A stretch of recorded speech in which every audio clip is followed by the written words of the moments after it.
Baik, assalamualaikum warahmatullahi wabarakatuh. Apa kabar sahabat PBB? Jumpa lagi di kali ini edisi 19 Desember 2026. Kali ini di penghujung tahun ini saya sudah kedatangan rekan-rekan dari satu kelompok komunitas yang sangat unik.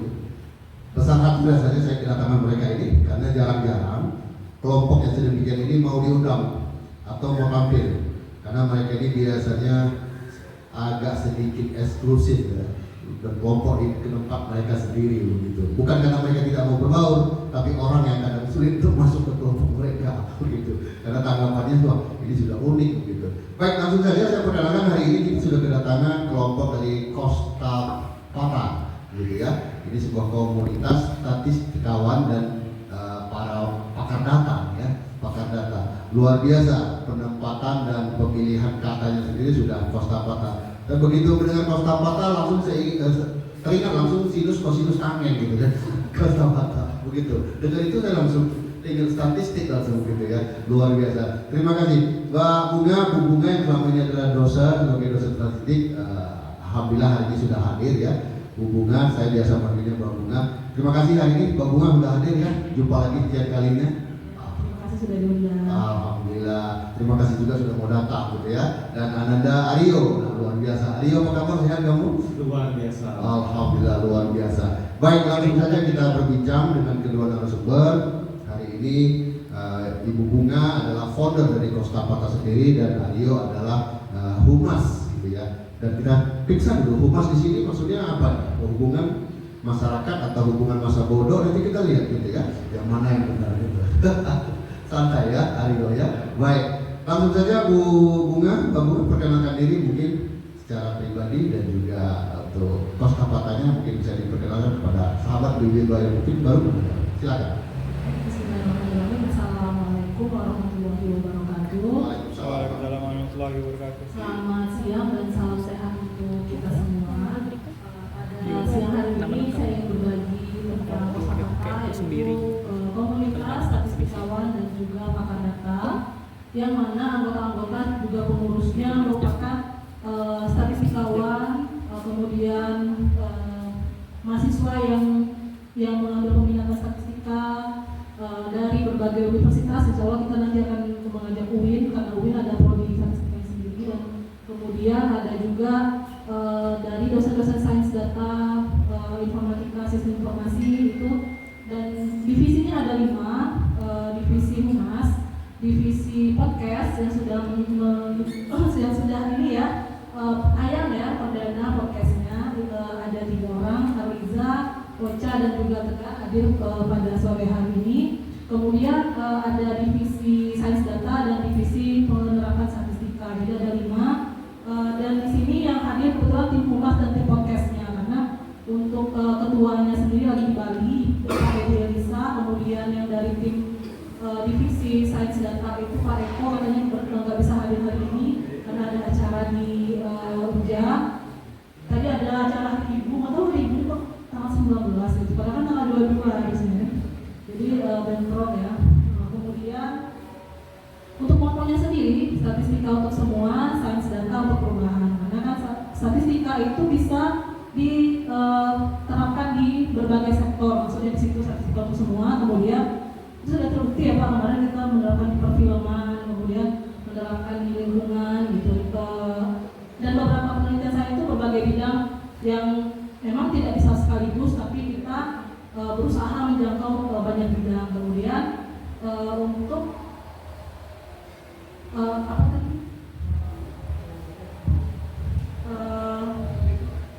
Oh iya, kenapa sains data untuk perubahan? Karena sains data itu besar sekali perkembangannya, apalagi banyak AI, dan tentunya di sini kita tidak hanya yang statistikawan saja, makanya kita minta data scientist, teman-teman dari data scientist juga aktif memberikan kontribusinya di sini Pak. Oke Bu, itu dulu, jangan diborong dulu semuanya. Kita baru bekalan di perkenalan gitu ya. Jangan dibawa langsung serius kita nanti belum apa-apa. Saya berharap munculnya komunitas Costa Pata ini di ranah anak muda menjadi satu ketertarikan sendiri, karena mereka merasa alergi dengan ini semua berbahasa statistik, linear gitu ya. Justru ini sebuah hal yang menarik begitu. Baik, statistik, probabilitas, itu kan lingkupnya ya di sini ya.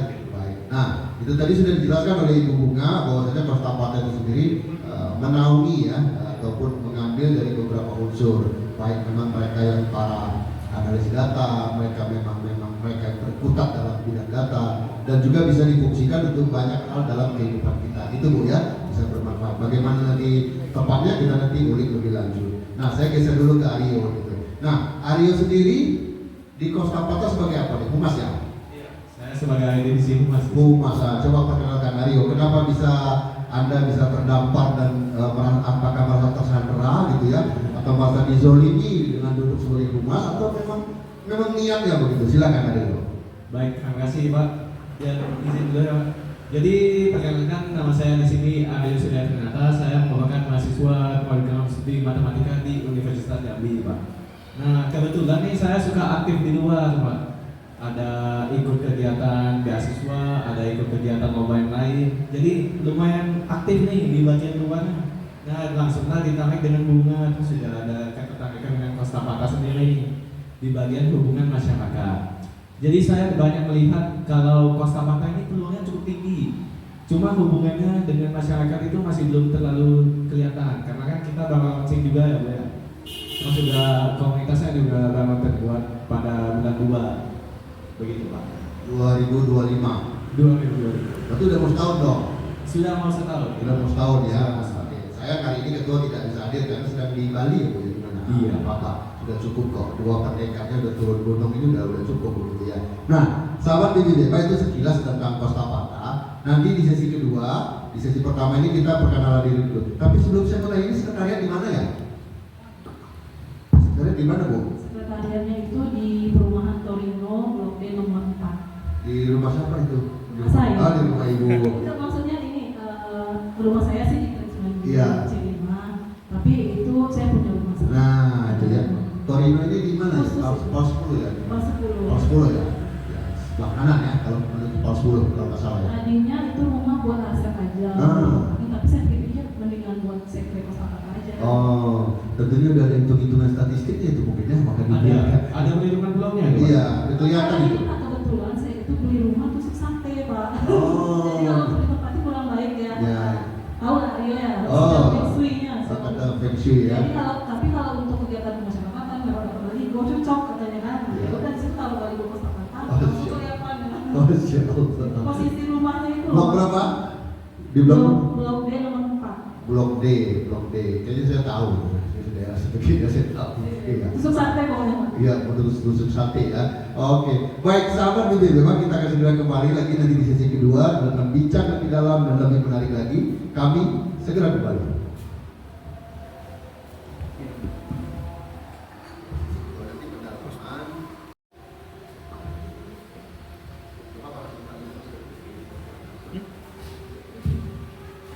Ada pertanyaan nggak? Banyak pertanyaan. Kamiza ada.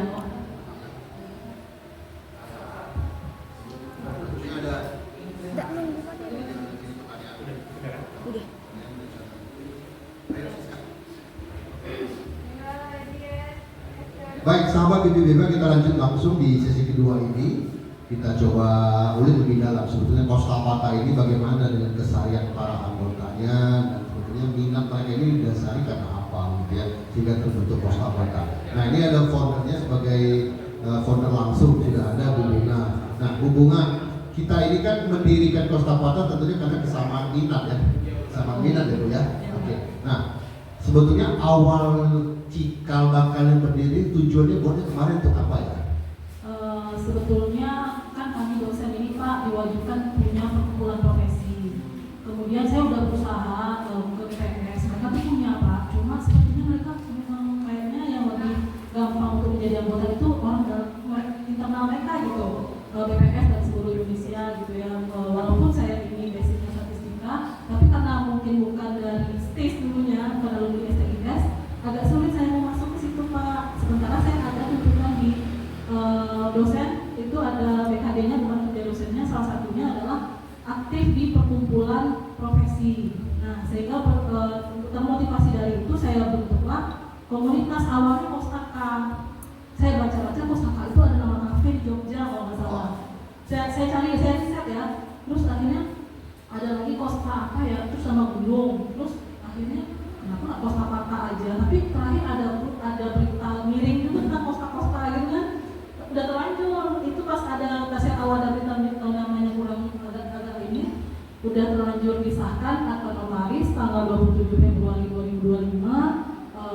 Fahmi Rizal SHMKM yang di Pasar Kenali nomor 15 katanya. Jadi pendirinya 6 orang, satu itu pensiunan dosen, yang satunya dosen aktif senior yang sudah rektor kepala akan profesor, kemudian ada 2 dari umum, 2 dari dosen muda, Pak Edi sebagai ketua, Pak Edi Elisa SPDPD, kemudian Sarwan Bali, dan saya sendiri. Sekretaris siapa? Sekretarisnya Kumpul Rahmadia, kemudian itu dari pelaku usaha juga. Ada di Jambi, kemudian saya badannya. Cuma foldernya 6 orang itu, idenya dari saya, penamaan dari saya, kemudian saya rekrutlah tim podcast duluan ya, Tegar, Arwiza dan Roca, kemudian baru saya rekrut juga tim Humas, Aryo, Auki dan juga Syahrul. Selain itu kami sebar di form yang mendaftar itu alumni kebanyakan Pak, jadi mereka lagi pada di luar Jambi. Tercatat sekarang itu sekitar 22, bulan lalu masih 22 anggota. Berarti pesertanya, anggotanya mesti orang-orang statistikawan ya? Enggak juga, itu sekretarisnya pendidikan matematika. Iya, maksudnya yang terkait ya, yang serumpun gitu. Yang serumpun ya, harus ya. Enggak juga, ada juga yang ilmu komunikasi. Iya. Dari salah satunya. Iya. Karena kami butuh juga, kami akui humas itu penting, makanya karena Aryo ini Genbi, kemudian apa lagi Aryo? Banyak dia juga di BPM ya, BPM Unja, karena Aryo ini saya lihat banyak sama kayak Tegar ya. Cuma kalau Tegar kan memang figurnya itu masih prestasinya banyak banget. Tanpa pembimbing pun dia jalan sendiri berprestasi. Jadi ya udahlah, podcast aja dia sebagai tamu utama awal perdana, nanti jadi host gitu. Jadi tamu dulu baru nanti jadi host. Hari ini dapat 2 masukan kita Siska. Jadi ada Aryo, ada Tegar. Catat biar besok tanggal berapa jadwalkan di Dedi Deba untuk anak muda ya, anak muda bimbingan daripada Bu Bunga. Itu Costa Pata. Oke, nah Costa Pata sendiri kan akhirnya menjadi satu wadah nih. Ini memang gayanya serius atau nanti ada fun juga di dalamnya gitu. Kalau serius udah kebayang nih bakal hanya lingkup khusus yang bakal mau gitu ya. Tapi kalau dia misalnya bisa ada fun juga di dalam, having fun juga anak muda, ini mungkin bisa menyambut. Gimana kalau anak muda? Ada Pak. Jadi sebenarnya sebelum kita masuk ke humas kan, karena kita belum ada di sesi pendalaman humas, di kami ini ada kerjaan. Kami itu harus memastikan statistika itu mamah dan mudah dicerna. Nah, oleh karena itu nanti kami akan mengadakan kegiatan-kegiatan yang gampang dicerna untuk anak-anak muda. Jadi statistikanya bukan cuma untuk orang yang mata 4, yang kutu buku, bukan. Kami ini hanya merangkul semua orang yang menyukai data dan ingin mengerti angka-angka itu sebenarnya maknanya apa sih, seperti itu. Oke. Contoh ya sebetulnya ya. Bila mana disadari oleh para pelaku influencer TikTok, YouTube, ya, Snap, Reels, itu bicara algoritma. Algoritma itu statistik. Algoritma itu kan statistik itu. Benar kan? Nah, hanya saja sudah disajikan secara jadi kamu tinggal pakai, tapi sebetulnya ada proses statistik di situ. Yang mana yang paling disukai, jam berapa itu paling mudah FYP, gitu kan? Berapa menit sebaiknya dilakukan video begitu. Itu bagian daripada statistik. Nah itu yang maksud saya itu fun fact semacam itu yang perlu lebih banyak dimunculkan sehingga orang nggak merasa, aduh ini serius ya, hidup sudah serius masuk Costa Pata makin serius saya ini begitu kan. Sementara saya sendiri di awal dengar bahasa ada Costa Pata itu saya excited loh. Saya begitu dengar ada Costa Pata itu saya sendiri langsung excited, bukan karena saya ada separuh atau seperempat suka statistik, tidak ya, tapi langsung melihat, wah ini sebetulnya bisa diolah dengan cara tertentu sehingga lebih friendly ke masyarakat kan gitu ya Bu Bunga ya, lebih friendly. Tergantung lagi kepada para founder dan pengurus mau dibawa kemana nih komunitasnya. Nah gitu kan, kalau kesannya kayak beberapa komunitas profesi itu kan kelihatannya mau berwibawa. Wah, saklek bener tuh kan. Oh, ketemu juga harus bagaimana gitu kan. Ada juga yang tidak begitu gitu kan. Oke. Nah, jadi itu maksud saya. Kalau dari sisi anak muda sendiri gitu ya. Dari sisi anak muda sendiri, apa pentingnya kita bergabung di Costa Pata ini menurut Aryo? Kepada kawan-kawan kita ngobrol. Pentingnya kita bergabung dengan Costa Pata. Apa nih manfaatnya? Jadi yang pertama itu adalah mengenal data. Jadi kan sebenarnya kita ini di dunia teknologi sekarang data itu bertebaran di mana-mana. Cuma kompetensi untuk mengolah data itu yang sulit. Makanya pekerjaan sekarang banyak di data scientist, data analis. Itu kan lingkup yang cukup serius. Namun kita juga bermain di daerah AI. Seperti yang teman-teman tahu kan ada yang namanya machine learning, ada yang namanya algoritma seperti itu. Nah itu kan semuanya berawal dari statistika. Nah nanti kami harus membuka dulu nih fun fact-nya seperti yang Bapak bilang. Iya. Jadi sebenarnya statistika itu ada di tiap hari kita. Bukan cuma di bukan cuma di buku, bukan cuma di komputer, bukan cuma di mana-mana gitu. Karena sudah sangat dekat sekali kita ini bermain dengan data. Namanya juga manusia, makhluk sosial. Jadi pentingnya itu adalah itu. Kita harus belajar data itu bagaimana sehingga kita dapat memiliki kemampuan untuk menginterpretasi sesuatu hal yang lebih mudah lagi. Nah, kasih contoh ke saya atau ke sono deh. Manfaat langsung kalau kita menguasai data apa? Contoh ringan. Kira-kira apa Aryo? Dalam kehidupan sehari-hari ini. Nah, Contoh yang paling ringan nih. Misalnya hari ini hujan. Oh besok hujan atau enggak ya? Nah itu pakai statistika juga. ada statistik. Ada statistik. Proses stokastik. Jadi kita bisa jadi dukun nih teman-teman. Pengawal, kita mau ngawal besok ini hujan atau enggak ya kira-kira, atau nanti sore hujan atau enggak, gitu teman-teman. Nah, itu yang saya bilang tadi. Statistika itu gak jauh-jauh dari yang namanya probabilitas dan gitu. Saya kasih tahu ya, di zaman dulu ada yang namanya togel. Itu probabilitas, itu statistika. Nah, jadi kenapa dulu saya salah satu pencandunya Bu, jujur aja, tahun 90-an saya salah satu pencandu pemain toto itu, jujur aja, dan saya sering menang. Oh Bapak sekarang menang dulu? Sering menang, karena saya menggunakan probabilitas dan statistik. Nah, gitu. Jadi saya lebih suka menjaring probabilitasnya lebih tinggi. Nah, begitu. Itu dulu waktu bertobat Bro, gitu ya. Karena waktu itu mainnya lebih senang bukan hadiahnya, tapi bagaimana menjinakkan angkanya. Lebih ke sana waktu itu. Ini keluarnya begini. Jadi kalau saya udah datang, kawan-kawan ngumpul tuh. Wah ini gelar saya dulu MA, Mas Rangga. Itu Ramadi datang, Ramadi kenalan, Ramadi MA tuh. Wah gitu ya. Bukan Master of Administration gitu, Mas Rangga zaman itu ya. Karena statistik yang digunakan. Makanya saya bilang tadi, statistik itu unik. Dan mata kuliah paling saya benci, saya bilang belum hubungan. Mata kuliah zaman saya itu yang saya paling benci itu statistik. Saya paling benci itu. Tapi nilai saya A+. Saking excitednya Bu, A+ nilai saya. Nilai saya itu A zaman itu. Padahal yang paling dibenci. Paling saya benci itu. Bikin. Jadi saya langsung lihat buku ini tadi. Karena itu penilaiannya juga probabilitas yang beli. Oh iya, mungkin ya. Kadang itu asalkan masih normal gitu. Paling senang kalau melihat itu dulu di saat angka masih normal gitu ya, alhamdulillah. Nah sekarang kita kembali ke Ibu Bunga. Costa Pata ini kan tentunya punya tujuan gitu ya, tujuan yang ada. Nah kalau di masyarakat sendiri harapan Ibu Bunga apa nih, pendekatan apa yang paling tepat untuk masyarakat, manfaatnya untuk masyarakat perbuatan ini di luar cerita profesi ya? Iya baik Pak, jadi sebetulnya ada divisi tadi yang terlewat, kan ada 5. Tadi udah saya sebutkan 4, satu lagi itu divisi sosial dan entrepreneur. Nah jadi sebetulnya jujur ya, kalau statistika ini dari awal semester 3 aja masih sebenarnya dari bisnis. Lewat apa Pak? Biro konsultasi. Nah itu bisa membantu masyarakat, bisa membantu prodi lain yang lagi kita nggak bikin skripsinya, nggak bikin ini, tapi kita membantu dia analisis data. Kalau pakai software kita bantu tutorial softwarenya gitu. Jadi dan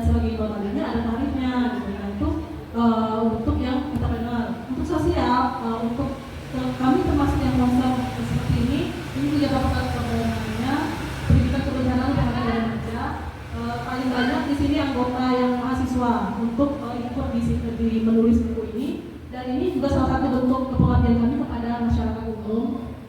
Dan kami nggak nyangka ini kami tulis sebelum terjadinya bencana-bencana. Dan nggak tahunya ada di buku ini ada tentang bagaimana mengatasi trauma setelah bencana, dan tentunya tidak terlepas dari data korban yang luka-luka, tewas itu juga statistik ya Pak ya, update terus setiap hari. PMI yang saya lihat mengupdate data itu sebenarnya juga statistik, bola juga ada statistiknya, semua ada statistiknya, website, tadi Instagram, media sosial dan lain sebagainya. Kemudian beranjak dari situlah kami ingin masyarakat juga tidak menganggap eksklusif lagi. Sebetulnya itu makanya juga saya ambil tempat kayak yang sekrenya itu ya di tengah-tengah masyarakat juga kan. Maksudnya berharapnya nanti kalau ada yang kesulitan boleh konsul, kalau misalkan masih ringan gratis. Nanti kalau misalkan udah lebih agak berat, berpikir tentunya pengurus-pengurus ini juga ada kami tempatkan juga, jadi semacam kayak biro komunikasi juga di situ, karena ada divisi sosial dan entrepreneurnya tadi. Nah kalau untuk pelaku kreatif gimana nih, ibu-ibu UMKM, kira-kira ini ada nggak kaitan yang bisa dimanfaatkan ya? Untuk marketing Pak, riset marketing itu statistik banget itu semua Pak ya. Kami bisa coba bantu kalau misalkan yang mau dibutuhkan, kepuasan pelanggan juga bisa, misalkan mau mengevaluasi produk itu juga bisa pakai statistika. Jadi tergantung inilah Pak, kalau misalkan memang pas kami ada pengabdian, tentunya masyarakat tidak perlu mengeluarkan biaya, dan juga dari kami biayanya. Tapi kalau misalkan kota-kota menjadi mitra, kemudian ada anggaran gitu. Tetapi ketika misalkan ada request dari UMKM sendiri, boleh juga, kami juga ada tarifnya tentu gitu ya. Berarti by request? Iya. Bisa by request? Bisa. Okay. Nah, kalau mau kami sosialnya ada istilahnya kan, tapi ada juga ya bisnis gitu. Ya, jadi ada rate sosial gitu ya, ada rate komersial gitu ya. Yang haruslah gitu ya. Kalau nggak jalan tuh organisasi kita. Iya Pak. Baik, sahabat BBB, kita break sebentar. Nah, azan berkumandang, kami segera kembali setelah ini.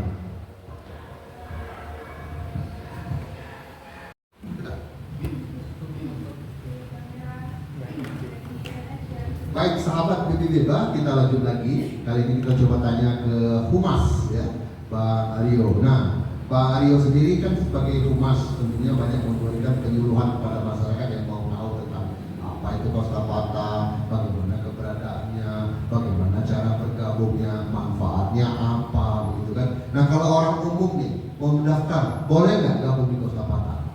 Oh, boleh dong. Ini kita Kostapata itu terbuka untuk semua halayak. Bisa mahasiswa, bisa pelajar, masyarakat umum, bahkan tenaga pendidik juga bisa. Umur gimana? Umur batasan? Enggak, kami enggak ada batasan. Paling ya anak SMA ke atas, yang sudah belajar matematika dan juga ilmu statistika. Berarti umur kan masih tidak ada masalah ya? Dan 80, selagi masih bisa dia berpikir, selagi dia masih giat untuk belajar, mengulik data, kami memang. Dan Kostapata ini sendiri, base-nya bagaimana statusnya? Kota Jambi kah? Provinsi Jambi kah? Untuk Kostapata sendiri kita mulai dari lingkup kami sendiri, rumah kami. Kita mulai dari Kota Jambi. Kota Jambi. Iya. Nantinya akan membesar menjadi Provinsi Jambi dan juga go nasional. Kita bertahap. Arahnya ke sana ya. Tapi saya tanya founder dulu, Founder, kemarin ngurus aktenya. Itu statusnya Kota Jambi apa provinsi Bu? Provinsi Jambi. Provinsi ya? Sebenarnya Kota Jambi dan Muaro Jambi karena udah di Muaro Jambi. Nah itu tergantung nanti KTP founder pengurusnya. Iya, Kota Jambi. Kota Jambi semua? Ya, ada yang KTP Muaro Jambi nggak? Nah, berarti itu Kota Jambi dan dirinya lebih. Itu mau direvisi. Jadi yang kemarin itu Bapak belum Kemenkumham. Jadi ditaruhan notaris semua langsung. Enggak, ini saya coba. Jatuhnya apa ya Pak? Maksudnya saya jadikan komunitas, gimana nih animo masyarakat terhadap komunitas ini. Jadi saya nggak Kemenkumham dulu. Kalau memang kelihatannya geliatnya bagus ke depan, insya Allah saya dukung, yakin bagus. Amin. Yakin. Itu nggak ada kita rekrut dari Muaro Jambi. Nah, jadi kalau ada pengurus atau foundernya, kalau bisa KTP-nya bukan Kota Jambi, tapi kabupaten lain, supaya dia statusnya nanti bisa menjadi ruang lingkupnya Provinsi Jambi gitu ya. Nah itu syarat saja, sebetulnya nggak terlalu masalah, tapi kan kelihatan memang orang tebal nih, ada yang bergabung gitu kan. Nah gitu. Jadi nanti pengumuman itu di akan notaris sebetulnya nanti ruang lingkupnya provinsi Jambi gitu kan. Nah saya yakin kok, saya yakin ini bisa membesar, gitu kan? Bisa membesar. Nah gitu. Oke, berarti tidak ada ini ya, tidak ada batasan khusus ya? Nggak ada batasan khusus. Karena kan ada pepatah katanya belajarlah sampai seumur hidup. Nggak ada batasan. Belajar itu nggak ada batasan. Jadi siapa saja boleh gabung. Boleh. Umur berapa aja boleh gabung. Boleh. Kalau ada kawan saya di Singapura terkait gimana? Di Singapura Pak?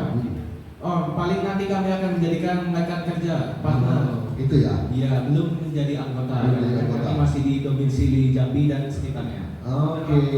Nah itu Bu, saran saya klausulanya ada yang namanya anggota luar biasa. Nah itu adalah untuk menampung yang khusus-khusus itu tadi.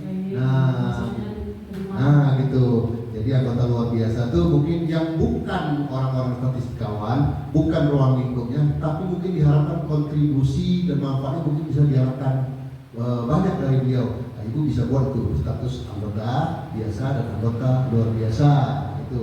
Nah, jadi bisa aja kan, ya entah dari mana, tapi kita harapkan kontribusinya, gitu kan? Betul kan? Yang eksepsional gitu ya Pak? Iya. Iya. Nah, Ide yang dulu kan jadi anggota luar biasa. Wah itu kan dia merasa nggak kaleng-kaleng saya nih juga. Gitu. Itu salah satu contoh memberi celah yang kadang terbatasi. Oh harus di provinsi Jambi, tapi ternyata orang luar mau ini gimana? Sebenarnya kan boleh saja kayak gitu kan. Nah ada salah satu klausul bisa dijadikan anggota luar biasa dikarenakan sesuatu yang bermanfaat bagi juga. Sebetulnya boleh saja kok orang-orang Jakarta mendaftar di anggota Koskapata di provinsi Jambi, boleh saja. Sebetulnya emang jadi kalau sudah kerjanya bagus, sudah stabil, rencana saya mau saya keluarkan ke teman-teman saya dulu. Terus kan ada Forstat, itu kebetulan sekarang kepemimpinannya itu di statistika Unpad yang pegang. Saya udah ribet sekali pendaftarannya Pak. 10 orang dosen, mana ada 10 orang dosen statistika? Orang statistika dosennya cuma 3 yang di prodi kita ya. Nah gimana mau nyari Pak 10 orang apa? Pokoknya ada banyak sekali persyaratannya dan dokumennya juga mungkin 10 Pak ya. Saya langsung tadi tantangan ini, tantangan itu.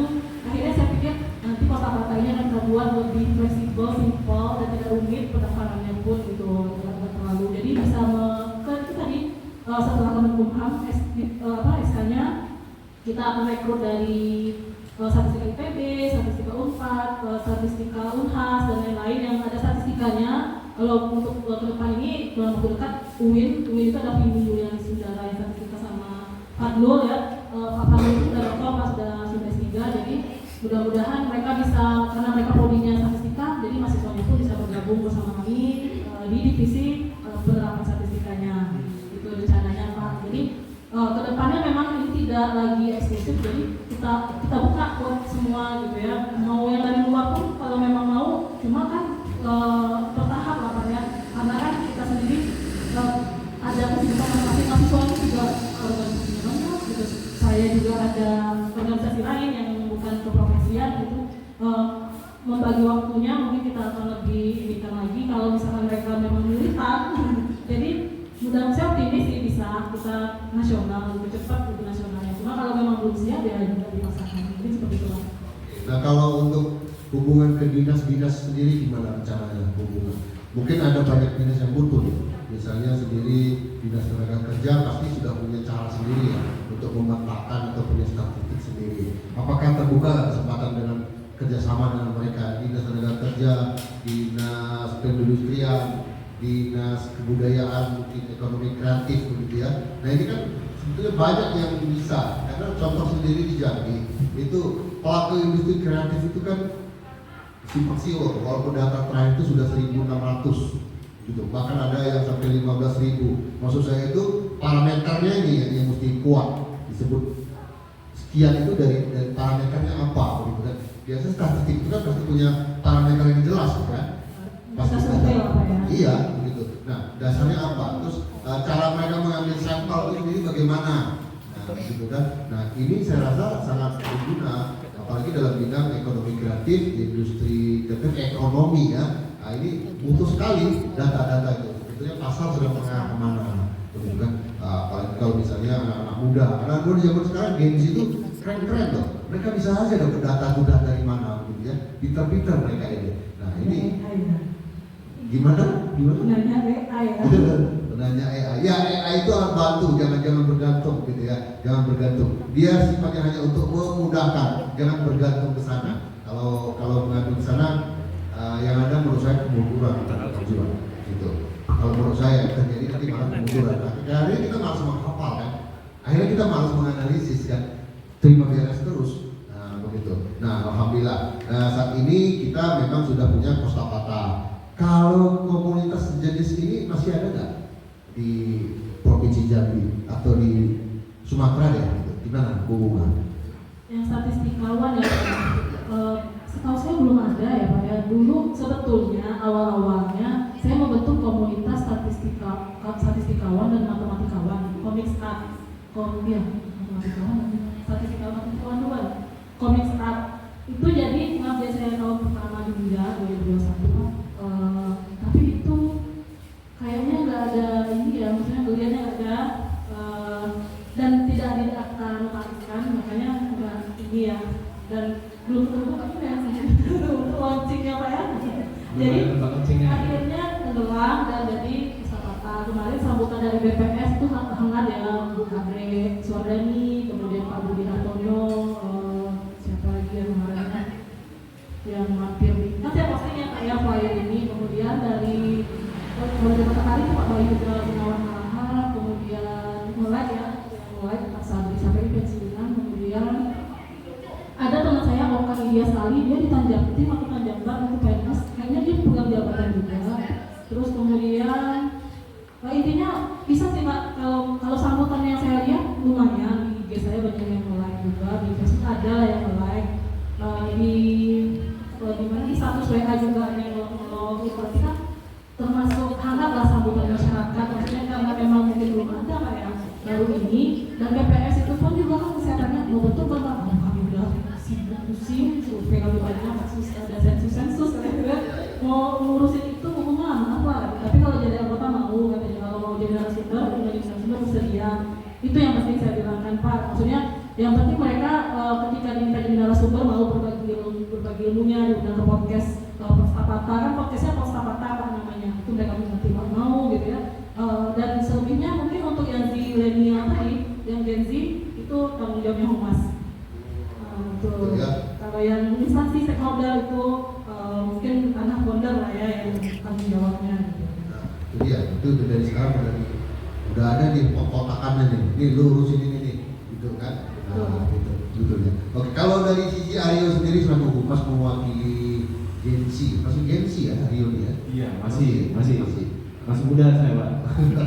Nah, itu bagaimana nanti ke depan cara kamu untuk merangkul kawan-kawan Gen Z untuk bisa bergabung di Kosakata ini? Ada langkah-langkah tertentu yang mungkin mau dibuat? Ada. Jadi langkah yang paling awal menurut saya itu Gen Z itu gak mau bergabung apabila mereka gak merasa ini bukan bagian aku nih. Ini gua kayaknya gak ada kesana deh. Kayaknya ini agak jauh gitu, sulit lagi kan matematika. Jadi nanti langkah pertama kami itu akan mengenalkan terlebih dahulu nih sebenarnya kita ini hidup di dunia statistika. Data itu ada di mana-mana, analisis itu berguna di mana-mana. Untuk kedepannya, orang dengan kompetensi data scientist atau orang yang bisa membaca data itu pasti akan dimajukan terlebih dahulu waktu Anda mendapat kerja atau sebagainya. Nah, selain itu nanti kami akan juga kembangkan beberapa kegiatan kolaboratif dengan Gen Z agar mereka merasa dekat dulu nih dengan kami. Bahwa nanti bisa dicicip-cicip sedikit lah data statistika itu nanti. Oke. Kalau sekarang penyajian data kita ini kan ada yang lewat sistem aplikasi berbayar, ada yang tidak berbayar, gitu ya, untuk cara pengambilan data dan penyajiannya gitu ya Pak ya. Oke. Nah kalau yang dari Kosakata sendiri ada rencana punya bikin aplikasi sendiri atau punya cara sendiri atau bagaimana kira-kira? Yang setahu Humas aja lah dulu. Baik, jadi kami dari Humas itu akan lebih ke sosial media dulu Pak. Kami akan melaksanakan posting-posting Instagram, lalu juga membuat buat reels sesuai tren yang ada atau tren TikTok nanti kami selipkan. Jadi mereka kan, wah ini lucu juga nih, lihatlah apa nih, oh statistika. Ternyata statistika gini ya, bukan sesulit yang saya pikirkan gitu ternyata. Itu dia, oke. Nah artinya bisa lebih friendly ya, penyajiannya bisa lebih friendly sehingga anak muda mungkin lebih mudah nih, oh, mau dong, mau tahu gitu ya. Orang kan lebih suka sekarang dengan gambar ya, gambar statistik begitu ya. Apa sih? Infografik ya. Infografik.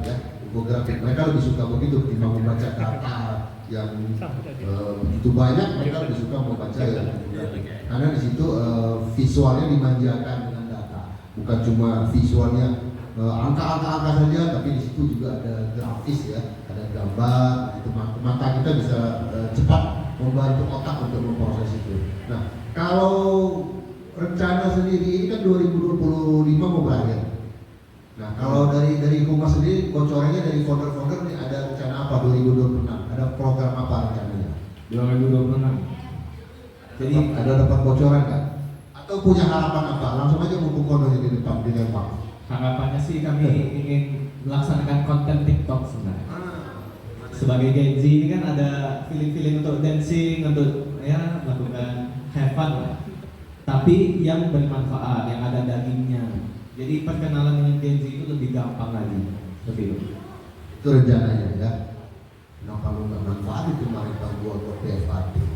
Iya, kemarin cukup terlambat.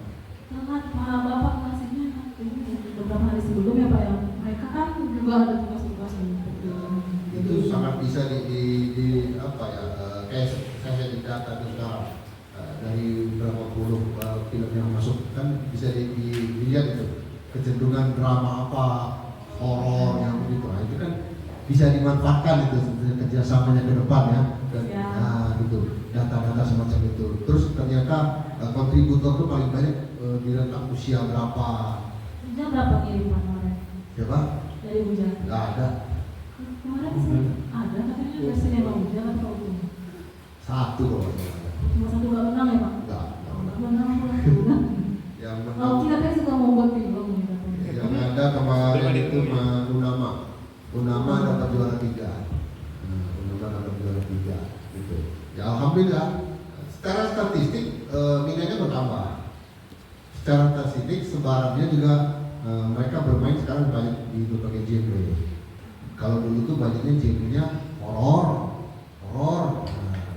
Kalau horor ini kan nggak punya parameter, Pak. Nggak ada parameter bagus atau tidak, yang penting horor aja.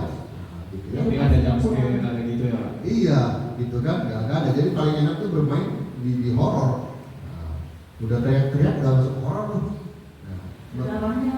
Ya, sementara film barat atau film Mandarin nggak mesti ada darah, nggak mesti ada pembunuhan untuk berhoror. Thriller bagus sekali. Nggak harus, nggak mesti darah, nggak mesti hantu kan? Kalau horor mah. Nah, kita penyakitnya kalau horor itu pasti ujungnya pembunuhan, pocong. Nah, itu.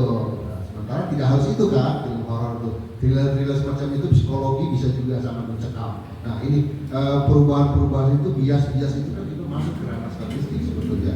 Nah, saya berharap ke depannya ini bisa gandeng dengan masalah itu. Nah, baik, sahabat BPBB, itu tadi kita sudah bincang. Nah, sekarang saya buka keran untuk bertanya jawab. Begitu. Silakan kalau ada tanya jawab yang mau kita diskusikan, ada pertanyaan silakan kawan-kawan. Ada? Oh ada. Itu mic ada. Itu mic.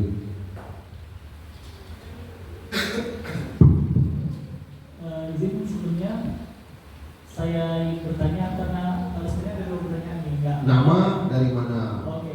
Jadi nama saya Tegar dari Uja juga, kebetulan dapat flyer kegiatan jadi mampir di sini. Pertanyaan itu ada 2. Yang pertama itu tadi kan ada dijelasin tentang konsultasi gitu kan mengenai data itu. Sebagai mahasiswa itu apalagi kalau teman-teman di semester akhir itu kan kalau tempat konsultasi data gitu. Tapi kalau di BPS tuh model itu biasanya kayak terkesan resmi banget gitu. Jadi kalau di Costa Pantai ini kira-kira gimana cara bisa dapat konsultasi dalam pengolahan datanya? Yang pertama, yang kedua itu kalau kita ngomongin tentang Gen Z ya, kata Mas Aryo tadi gitu kan. Kalau Gen Z ini kan identik dengan pemuda gitu. Nah, belakangan kan yang di Slovak itu kan pemuda sebagai agent of change gitu kan. Jadi pemuda itu sebagai penggerak perubahan gitu. Jadi pertanyaannya itu bagaimana Kostapata itu mau berperan untuk mengembangkan pemuda yang menjadi agen perubahan itu. Apakah bisa melakukan audiensi dengan dinas-dinas, karena kan institusi kami memang powerful gitu kan, bisa kita bawa ke masalah lingkungan seperti yang terjadi baru-baru ini di Sumatera gitu kan. Kalau kita bisa mempengaruhi kebijakan dan bisa terkait, apakah Kostapata punya arah ke sana gitu. Sekian, terima kasih. Betul, luar biasa pertanyaannya. Luar biasa. Siapa? Pertanyaan satu saya punya dua. Pertanyaan satu Bu Bunga. Karena Gen Z yang kedua itu ya. Ya, kebetulan saya ini. Nah, silakan Bu Bunga yang pertanyaan pertama tadi. Terima kasih juga. Ranah konsultasi ya. Kalau untuk konsultasi itu fleksibel ya. Kita nggak formal-formal, nggak perlu isi-isi. Emang saya pernah di BPS juga Pak ya. Mau isi ini, isi itu, terus duduk di sana, tunggu dulu gitu-gitu ya. Tapi BPS itu sebenarnya memang sudah punya SOP yang mau menyederhanakan juga kan ya. Biar lebih hemat waktu juga kan gitu ya. Kalau kita fleksibel, kita bisa ketemu di kafe, gitu ya, bisa di cafe, mau di dapur kerja juga boleh, gimana pun gitu ya. Yang penting ada, kita kan ada akun bisnis itu memang khusus buat Kostapata, itu memang tulisnya komunitas statistika dan pakai data waktu yang kemarin forum ilmiah statistika. Jadi kan kegiatan kita ada 3, satu yang ini ya, penulisan buku pendidikan kebencanaan untuk anak remaja, kemudian ada forum ilmiah statistika dari lingkungan. Kemarin di situ sudah mulai tanda tangannya itu saya pakai stempel Kostapata. Jadi udah di situ kalau ada masalah dengan stempelnya di G-Form Sensi sudah mencantumkan nomor Kostapata sekaligus itu sebenarnya promosi ya. Kalau promosi nomornya itu akun bisnis buka 24 jam tapi sabar untuk dijawab. Mungkin dijawabnya pakai ini dulu lah ya yang otomatis itu. Tapi kalau misalkan mau lebih memang serius, ya udah kita mau di mana gitu ya, mau enaknya klien tergantung klien gitu. Kalau itu yang aspek bisnisnya, kita berusaha memang menerapkan bagaimana bisnis yang kompetitif juga tentunya ya, profesional, kompetitif gitu kalau udah nyangkut bisnis. Nah kalau untuk urusan sosial itu memang ada masanya gitu, tergantung gitu. Mungkin insidental dan juga kondisional ya Pak ya. Artinya untuk konsultasi nggak ribet-ribet amat lah gitu ya. Kalau di BPS mungkin terkesan resmi, kalau di sini bisa-bisa kamu terkesan dicuekin gitu ya. Enggak ya Bu? Enggak. Saking santai gitu ya. Saking santainya. Santai ya? Ya santai. Jadi di mana aja bisa. Yang jelas. Itu puah pun bisa. Nah. Puah pun bisa. Oke. Nomor 2 Pak. Silakan. Baik, nomor 2 ini terkait dengan Gen Z sebagai agent of change ya. Terima kasih, ini pertanyaannya cukup berat ya.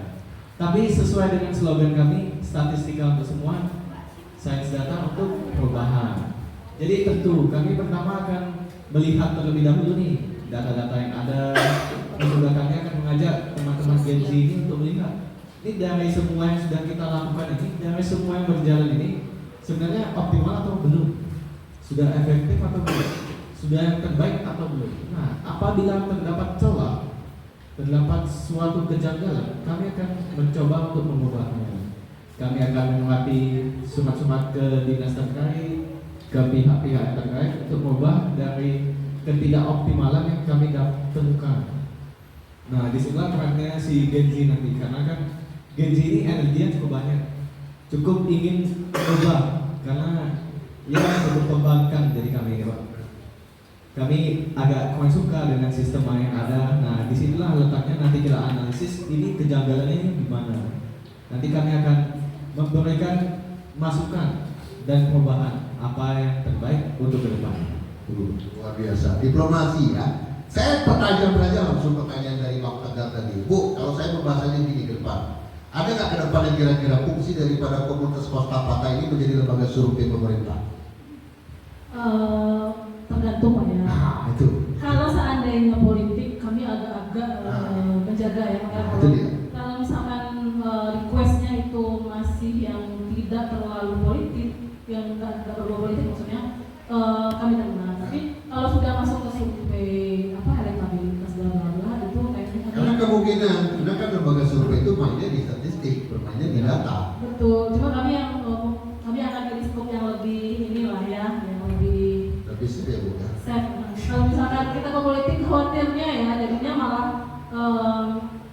apa ya, ada di internalnya kota-kota sendiri jadinya malah jadi Karena rata-rata begitu sebuah komunitas sudah mewujud menjadi sesuatu yang lebih valid lagi, diakui bukan cuma sekedar komunitas gitu ya, menjadi sebuah institusi yang resmi, maka kecenderungan kutub magnet tarik menarik itu akan sangat tinggi begitu, dan kepentingan tinggi di dalam gitu, sangat akan tinggi.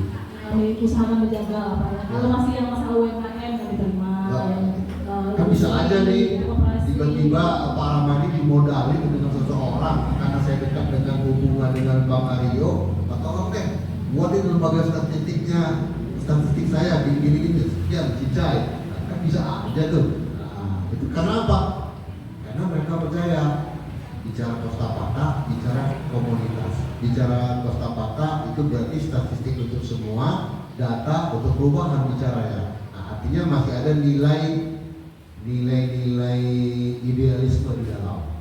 Nah, tidak, mohon maaf, tidak melacur gitu ya, mohon maaf. Ya, kalau memang harus pun kami terjun ke politik, kami yang apa namanya tadi, apa ya istilahnya, kami yang lurus bu, yang benar-benar sesuai apa adanya. Jalurnya ya? Nggak sesuai pesanan Pak. Di jalurnya bu ya? Di jalurnya, memang hasilnya juga ketika elektabilitas rendah, kami nggak akan maaf itu manipulasi elektabilitas si caleg itu ya. Jadi kalaupun, tapi kami menghindari yang namanya politik, khawatirnya malah jadinya anggota-anggota itu misalkan ternyata itu lawan politiknya, malah keluar di kota-kota gitu ya. Dan kita kan menjaga netralitas nih Pak ya. Jadi itu berat. dalam politik kita masih ada lembaga survei yang komersil lainnya. Nah, itu dia. Kayaknya ada ya kalau lembaga survei, tapi kalau komunitas baru mati kan. Iya. Kalau lembaga survei yang komersil udah banyak sih. Nah, itu benar itu di komunitasnya. Gitu Pak. Nah, karena benar itu di komunitasnya. Kalau lembaga survei kecenderungan dan tendensi udah kelihatan Pak. Kesana. Oh, udah kelihatan. Kelihatan. Iya, kalau komunitas nah, itu justru seksi. Nah, seberapa tahan iman para pengurus dan voter, nah, itu yang saya pertanyakan tadi. Jadi saya lebih tajam lagi daripada Bang Tegar, begitu ya. Nah, langsung saja saya tanya, Anda nggak bisa, karena saya udah berapa kali ketemu sebuah komunitas, rencana komunitas hanya berubah jadi institusi, ada yang berubah jadi parpol, gitu. Ada, begitu. Kita enggak, insya Allah enggak. Karena memang kita berangkatnya dari perkumpulan profesi, jadi nggak ada tuh maksudnya walaupun ini 1 miliar, nah ini saya berani Pak, enggak, oke mau ya. 1 miliar. Gawat itu, gawat. 1 miliar mah kecil Bu. Kalau urusan begini, Yang bisa 10 miliar pun oke mau ya. Kayaknya oke mau bikin lembaga survei sendiri. Iya. Nah kalau kami enggak Pak, jadi Ibu nggak usah tentu.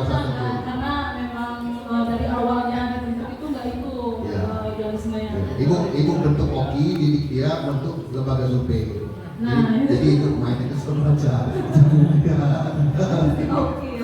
Dia diajarin untuk terima job yang macam itu. Kalau yang di sini dia Dia perlu diajarin itu Pak, itu sudah itu jalan sendiri ya. sendiri. Wah, Artinya sudah ada. ya sudah. Nah, mungkin hari ini sudah dicatat sama dia tuh mau ngapain dulu ya. Terinspirasi sepertinya Pak ya. Baik, ada lagi pertanyaan dari adik-adik semua? Kalau ada pertanyaan silakan. Masih ada pertanyaan? Baik. Oh masih ada. Silakan Mbak. Perkenalkan, saya Adliza Darosa. Di sini saya ada pertanyaan untuk kostapata. Apakah kostapata mempunyai kegiatan yang bersifat sosial dengan memanfaatkan keilmuan dari statistik? Itu saja. Mungkin boleh. Terima kasih. Silakan. Oh boleh. Silakan Mbak. Oke. Terima kasih atas pertanyaannya Aliza. Sebenarnya kami dari divisi Humas ini ada kegiatan untuk melakukan kegiatan. Jadi kami akan melaksanakan kegiatan forum ilmiah. Nah itu di forum itu nanti kami akan menggunakan statistika, menggunakan ilmu-ilmu yang lain. Jadi kesannya penonton itu lebih terasa karena ini bukan cuma statistika. Seperti kemarin kami melakukan forum statistika itu dengan ilmu lingkungan. Jadi dari data-data lingkungan itu kami olah dalam analisis statistika dan di output menjadi ilmu lingkungan lagi. Jadi forumnya itu menggunakan statistika dan ilmu-ilmu lainnya.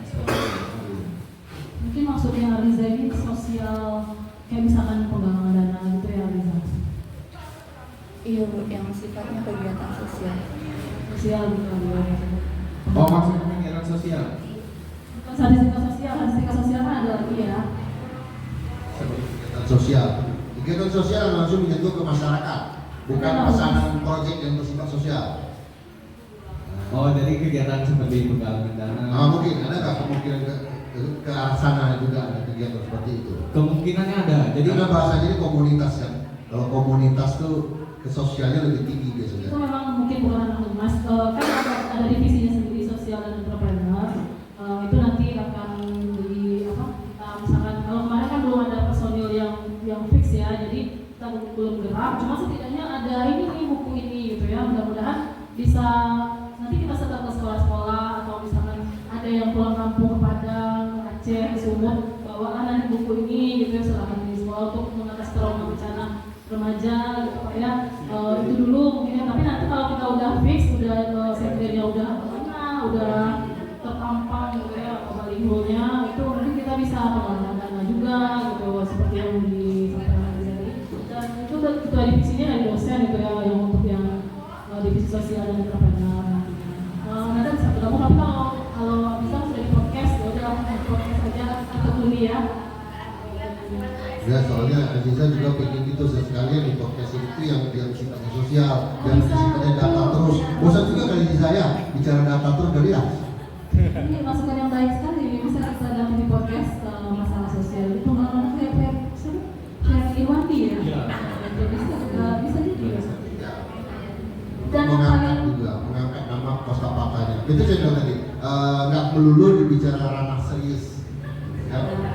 Tapi juga supaya lebih terbuka orang, kita bicara yang lain juga gitu. Ada pertanyaan berikutnya? Ada? Oh ada, masih ada. Silakan.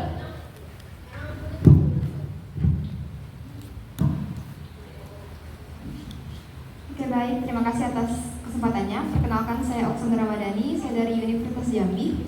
Di sini program rekrutmen statistikawan muda di Kota Kota itu sangat menginspirasi saya karena di sini mendukung tujuan meningkatkan kompetensi anggota yang selaras dengan visi wadah kolaboratif untuk peminat statistika. Sebagai seseorang yang ingin memulai karir di dunia sains data, di sini saya sangat tertarik untuk tertarik bagaimana komunitas ini membuka peluang bagi pemula.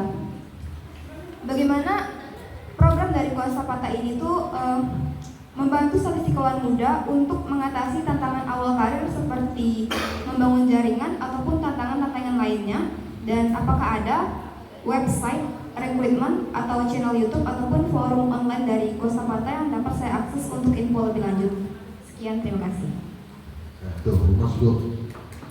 ya Mas tadi TikTok tuh jawabnya Pak. Kalau itu udah ada dan minta tolong ini tim-tim ya tim Humas dan tim podcast di subscribe ya. Itu baru 16 ya. Belum nih sudah dipastikan belum karena itu baru dari proses stokastik ya proses stokastik yang subscribe-nya. Kemudian untuk IG sudah ada tapi baru 3 juga itu ya yang follow. Kemudian Facebooknya udah banyak tuh temannya sekitar 88 ya Facebook, cuma belum di ini belum ada kegiatan sih pengen posting karena kemarin kegiatannya online, proses kita online itu juga gimana kita mau posting ya kayak terus satu lagi kegiatan kita kegiatan ya? yang kemarin kita mau statistika podcast ya podcast statistika wadah data dan untuk aplikasi tadi namanya ada tanya sebetulnya ketua kita yang kayak Elisa itu adalah yang membuat Elisa, makanya Elisa.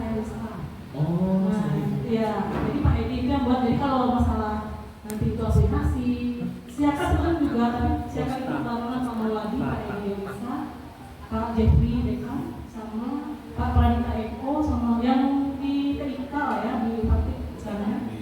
Nah, Elisa ini memang Pak Edi Elisa, karena Elisa jadi ya bisa lah kita akan kalau makanya kita lihat lagi kuliahnya kalau sudah Kumham, tentunya kita akan lebih lagi kita upgrade, maksudnya nanti ya kita ada aplikasi makanya itu Pak Edi Elisa itu walaupun di SPDPD tapi minatnya itu ke aplikasi.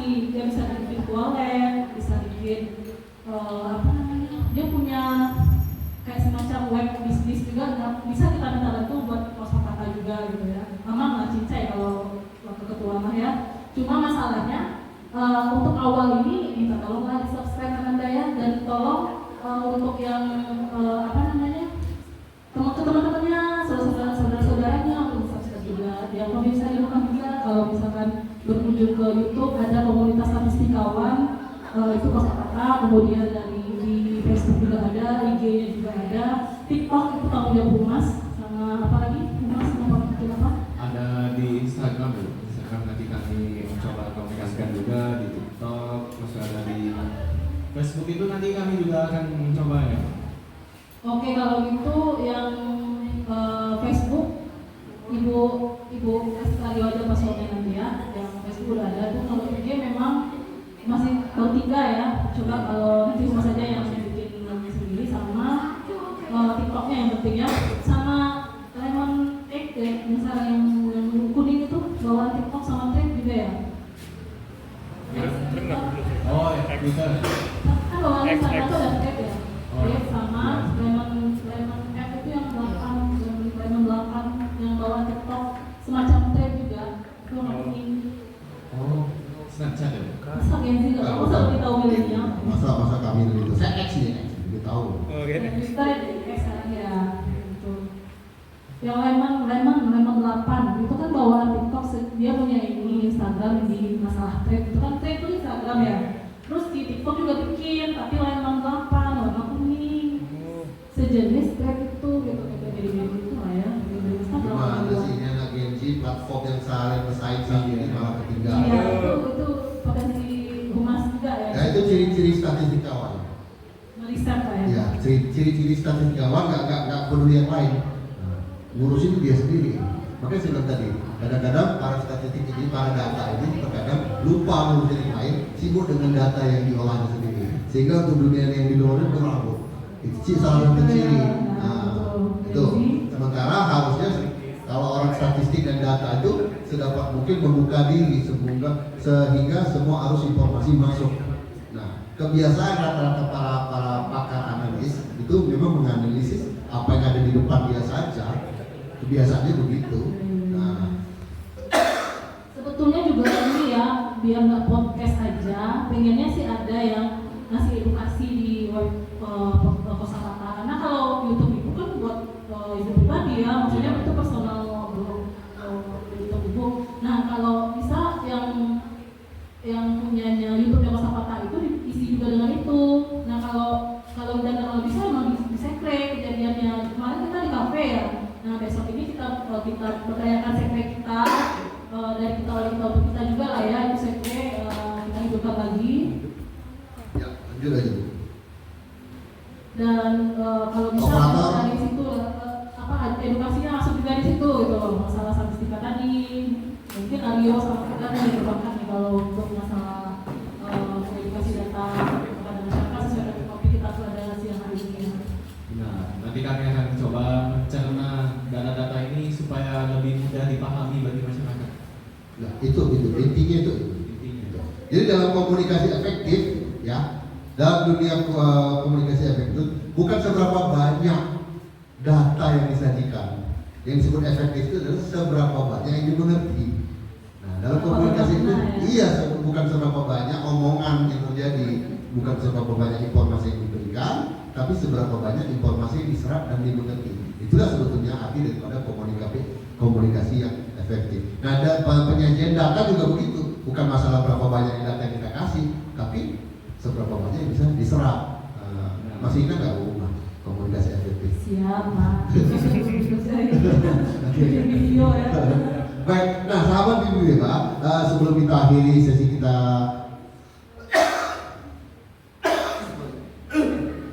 di segmen ini, saya mau tanya satu. Ini buku-buku udah dibuat, Bu? Buku-buku ini dibuat dengan dana sendiri atau ada bantuan atau bagaimana ceritanya, Bu Bunga? Baik, jadi buku-buku ini dengan dana sendiri, Pak. Ini adalah buku kolaborasi, jadi kita tidak terlalu murah juga. Satu orang itu 200.000 ya biaya ininya. Jadi saya yang ini kemarin saya sponsori mereka. Yang penting ini nggak rekrutmen ya. Intinya mereka nggak sadar aja nih. Setelah itu saya bilang ini adalah rekrutmen yang sudah jadi produk di sini otomatis jadi member kosakata.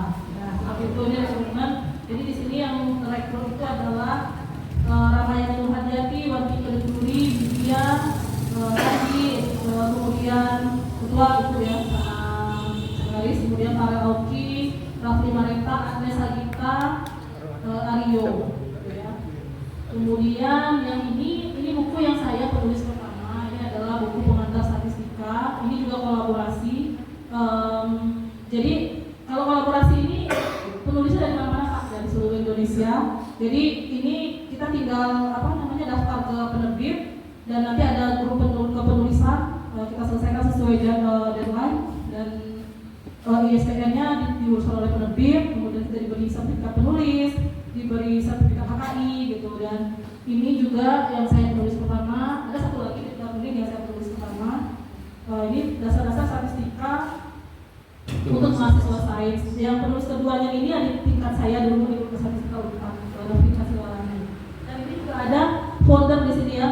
Jadi di beberapa buku ini folder kosakata ada yang ikut di sini juga. Di sini yang ini sama yang ini. Pengantar statistika dengan pendidikan kebencanaan untuk anak remaja sama kreativitas dan inovasi itu. Tapi belum apa-apa, kosakata ini sudah membuahkan karya. Itu maksud saya, sudah ada, alhamdulillah. Dan yang tadi ini memang ke penerbit ya?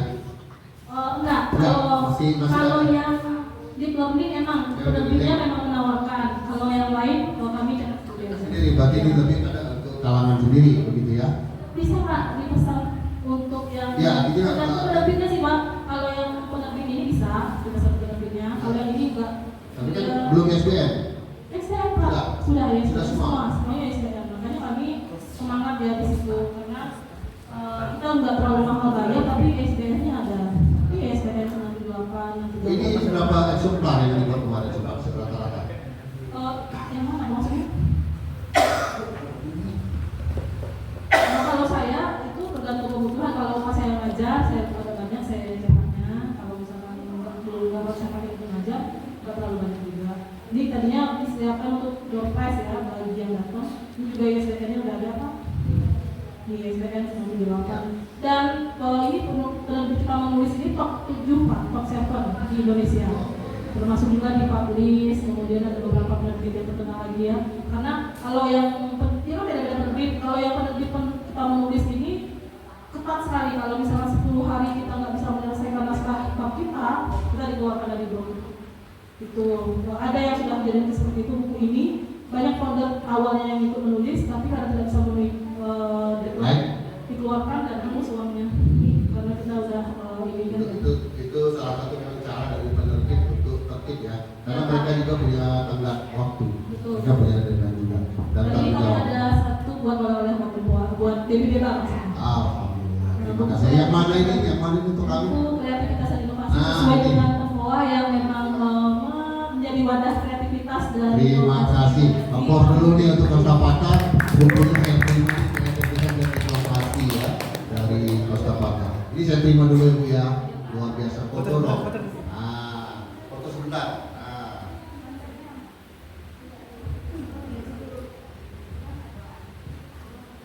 Foto sebentar lagi nih. Aduh, Pak, aku vlogging video. Baik, sahabat BBB, tanpa terasa waktu juga yang akan memisahkan kita dan kita sudah lebih daripada 60 menit nih ceritanya dari target 55 menit tadi. Nah sebelum saya akhiri, saya minta dulu nih closing statement dari Aryo sebagai humas. Kira-kira Aryo, apa yang mau disampaikan kepada kawan-kawan masyarakat umum dan rekan-rekan di Kostapata sendiri? Silakan. Baik, jadi saya ingin menyampaikan satu kalimat saja.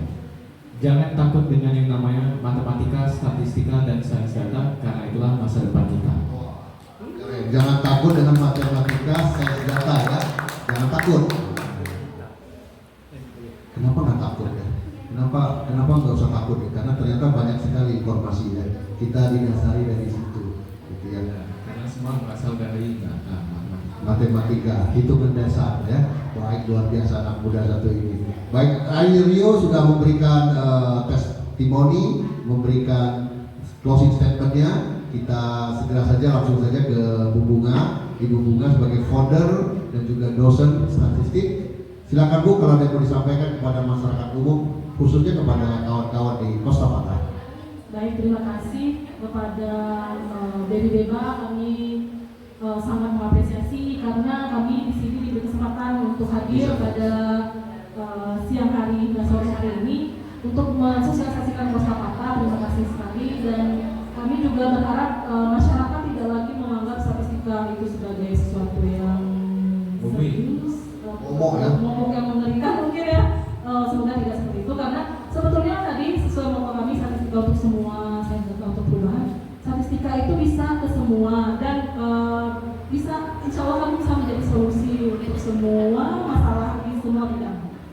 Yang penting ada dulu yang mengemukakan masalahnya.